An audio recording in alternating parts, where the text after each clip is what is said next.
Well, fancy meeting you guys here. Bet you didn't expect this one coming.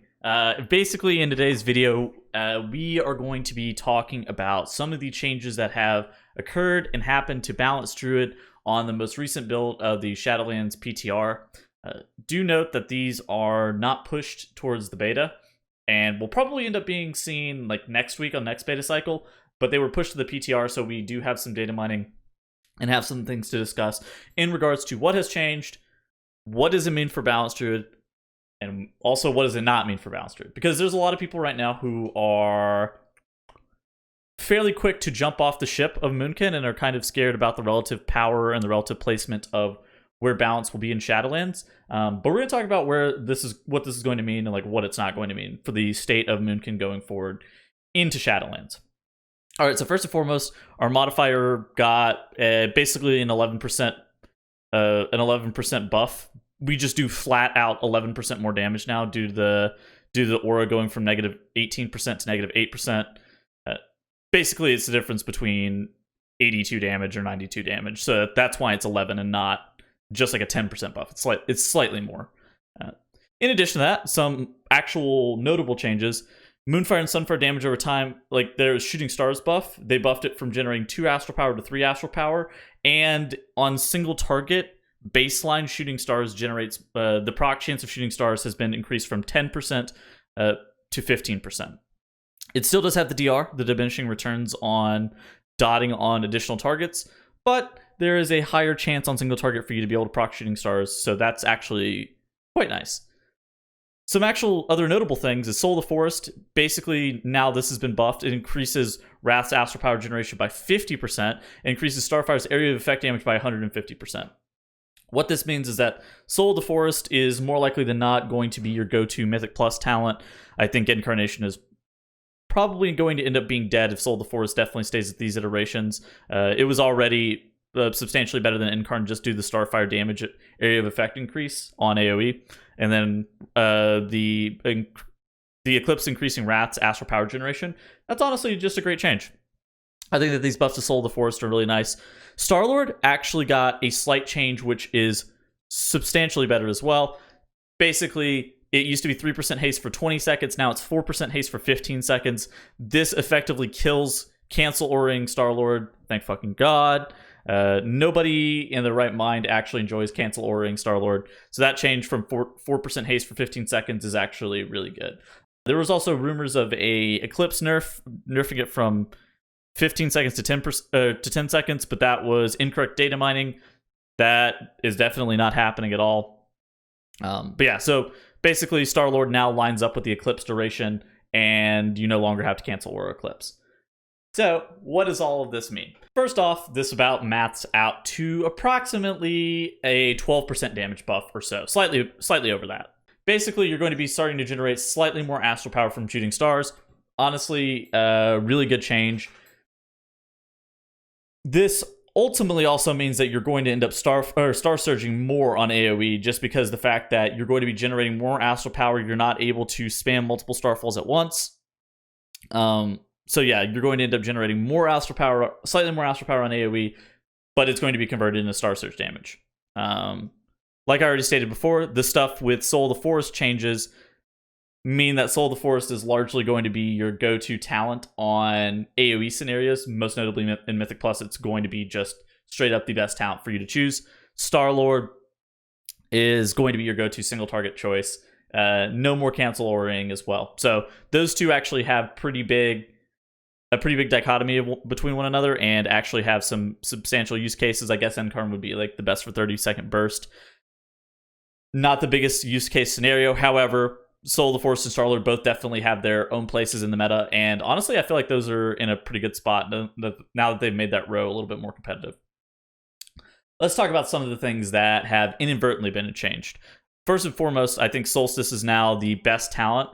By far the best talent on single target and on AoE, meaning that Fury of Elune is good for burst damage still, but New Moon is largely dead. You can take a look here if I can make this webpage not look bad. One moment. Yoink.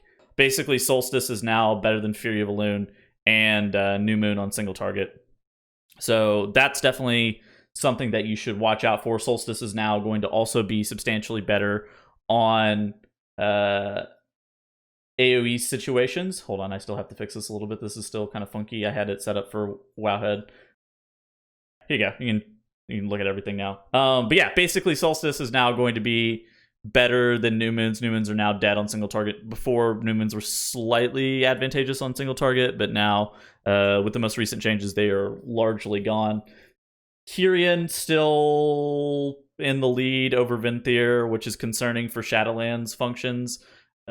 But I don't know. Hopefully we end up being allowed to play Venthyr. We'll end up seeing what's actually to play with a lot of this stuff. But I just wanted to talk about the changes of Shooting Stars and how that ended up affecting Solstice, just to try to get you guys a little bit more of a heads up in relationship to that. Of course, you can check out those sims again on dreamgrove.gg/beta. Great sim source. Big shout out to Gender and Gas Tank for being able to set those up. So what does this mean? Basically, your playstyle is going to be largely unchanged. Maybe you'll end up star searching slightly more on AoE. It doesn't really change too terribly much on single target. Maybe a little bit swap up of talents, like Soul of the Forest is now going to see larger play, and Karn is largely dead. Well, it has some niche situations. Moons is like largely dead. Beyond that, what does it not mean? If you already previously hated the playstyle of Moonkin and hate the Eclipse system, it's probably still not the best for you. You're probably still not going to like it as much. I personally prefer Shadowlands Moonkin. Granted, I am a bigger fan of Eclipses over Empowerments. Honestly, it's just a personal preference, though. I don't think that there's a right or wrong answer with that. What are some other things? Oh, I'm not a huge fan of Kyrian, just as a whole. I don't think anybody really is. I think linking yourself to another target is just the least fun thing imaginable. But it is better enough to where you are going to feel almost obligated to pick it. There also is a changelog on dreamgrove.gg where it talks about some of the changes. Do also note that Kyrian accounts for 15% of the pool being lost to damage taken and or healing. Basically, you're going to be losing 15% of your pool, which is actually a fairly standard amount. So there is some assumptions there that you're going to be losing some damage, so it's not just doomsaying, right, or anything like that. Beyond that, I'm actually excited for Shadowlands Moonkin. As long as it is tuned relatively close to some of the other classes, I'm still going to be playing it. I don't really see a need for myself personally to reroll to other stuff. I know that other people don't feel the same way and feel like they want to play something that's more flavor of the month. I would generally advise to not play a hybrid if that's your end goal, is to play something that's more flavor of the month. I think having one specialization, one damage specialization like Balance is normally going to limit yourself. So if you're looking to play something Fodom, maybe not consider Moonkin. If you're going to continue to play Moonkin, I'm actually really thrilled about these changes. I think that we will see some more buffs soon to come. And they also have announced that there will be some changes to legendaries to try to make them more powerful while cutting down on some of the Covenant stuff, which is good for Moonkin, honestly. Because Onus Intuition, Emerald Dreambinder, Primordial Arcanic Pulsar, if those could all three get up to the level and the power of Balance of All Things, the boat legendary, I would be so happy. Dude, I love Onus Intuition and I love Emerald Dreambinder. If we felt like we could actually play them with some real substance, I would be substantially happier. Just some other wish list stuff that I would be super thrilled to actually see happen and that would be actually notable changes. Stackable Starfall, or like some Starfall modifier to where you no longer have to Star Surge on AoE, would be substantially better. Anything that adjusts how much astral power we're actually able to generate also kind of buffs up the legendaries and kind of buffs up the kit in a different way. Changes to where I don't have to play Kyrian would be also quite nice, but